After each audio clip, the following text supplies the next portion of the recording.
Today we are going to discuss the topic molar specific heat. It's very important question.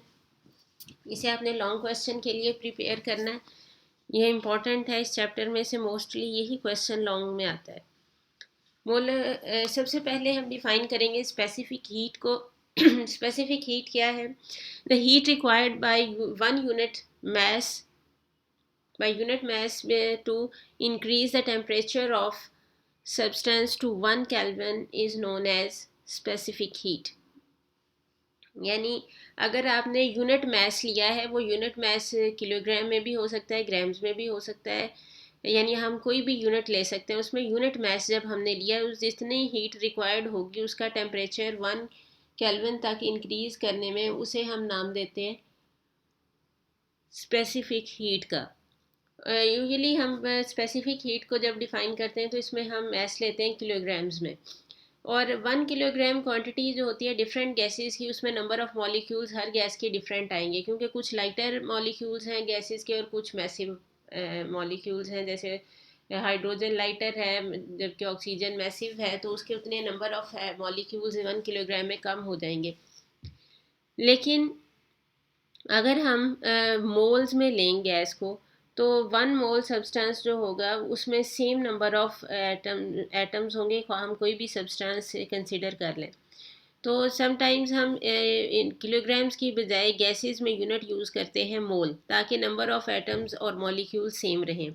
तो जब हम नाम देते हैं मोलर स्पेसिफिक हीट का, तो यहाँ पे हमने स्पेसिफाई कर दिया कि अब हमने जो यूनिट मैस लेना है वो हमने मोल्स में लेना है, वहाँ पे यूनिट किलोग्राम नहीं होगा. The heat required by 1 mole substance to increase the temperature to 1 Kelvin is known as molar specific heat. यानी जितनी हीट 1 मोल सब्सटेंस के, वो सब्सटेंस कोई भी हो सकता है, कोई भी गैस हो सकती है, यहाँ पे हम गैसेस को डिस्कस कर रहे हैं. 1 मोल सब्सटेंस को का टेम्परेचर 1 केल्विन तक इंक्रीज करने के लिए जितनी हीट रिक्वायर्ड होगी, that is known as molar specific heat. In case of solids, change in volume and work done against internal pressure with rise in temperature is negligible. While in gases, there is appreciable variation in pressure and volume with rise in temperature. To study the effect of temperature, either temperature or volume of gas is kept constant. अगर हमने effect of temperature constant रखना है, तो यहाँ temperature की जगह either pressure और volume of gas is kept constant. यहाँ पे प्रेशर आएगा. जी भाई, अब हमने पहले लेना है molar specific heat at constant volume.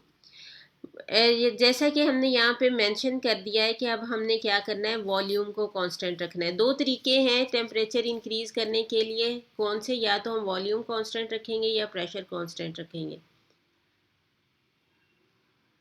यहाँ पे हम क्या कर रहे हैं, वॉल्यूम को कांस्टेंट रख रहे हैं.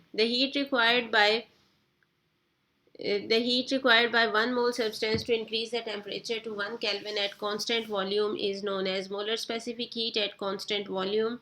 It is represented by CV.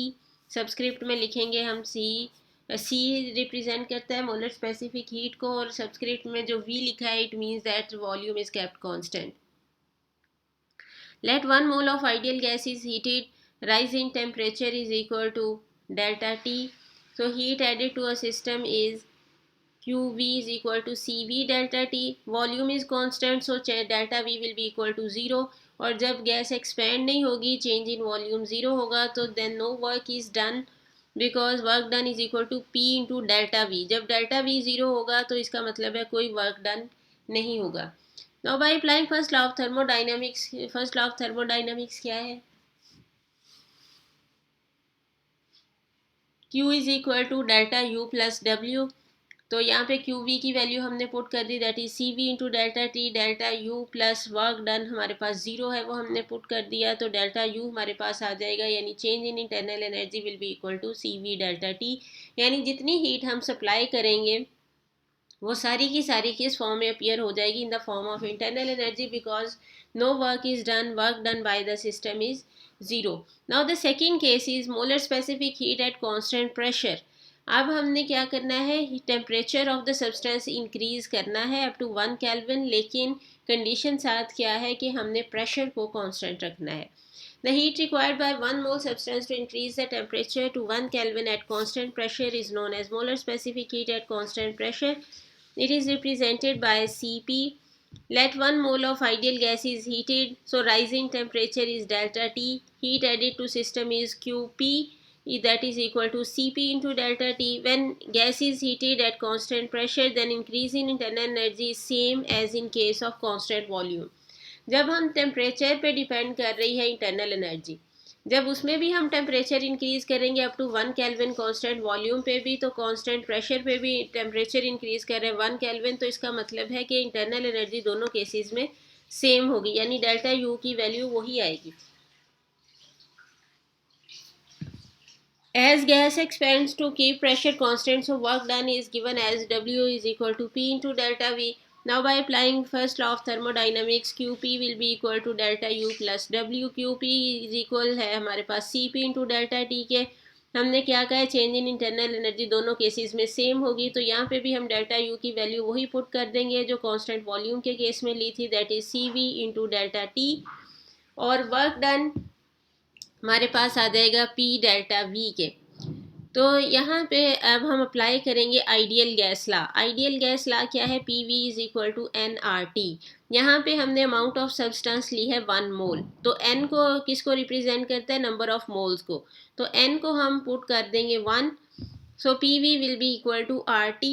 And when volume increases, change in volume आता है तो वो किस वजह से आता है, due to change in temperature. तो हम लिख सकते हैं P delta V is equal to R into delta T. Now put this value of P delta V in equation number 2, and equation 2 now becomes Cp delta T is equal to Cv delta T plus R delta T. अब यहाँ पे देखिए delta T को हम common ले सकते हैं, so Cp delta T will be equal to Cv plus R into delta T. Delta T will be cancelled out from both sides, so Cp will be equal to Cv plus R, or we can write it as Cp minus Cv is equal to R.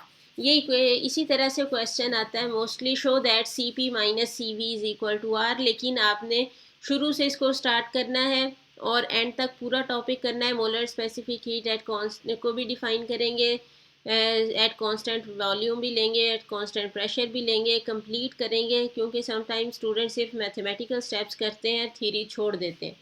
आप complete करेंगे तो ये question complete होगा. It is obvious that Cp is greater than Cv. इस equation से भी पता चल रहा है. देखें आप Cp में से Cv को माइनस कर रहे हैं तो आंसर आ रहा है universal gas constant.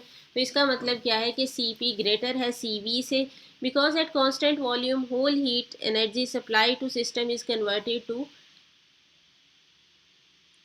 Internal energy. Constant volume में क्या है, वर्क डन नहीं है, तो जितनी हीट एनर्जी आप सप्लाई करते हैं वो सारी इंटरनल एनर्जी में कन्वर्ट हो जाती है. While at constant pressure some of heat energy is used to do work to keep pressure constant. That's why molar specific heat at constant pressure is greater than molar specific heat at constant volume. अब constant pressure पर देखें, work done भी होगा और internal energy में भी change आएगा, तो इसलिए कांस्टेंट प्रेशर पे ज़्यादा हीट रिक्वायर्ड होगी जबकि कांस्टेंट वॉल्यूम पे कम हीट रिक्वायर्ड होगी. It's very important question, you must have to prepare it well. अल्लाह हाफिज़.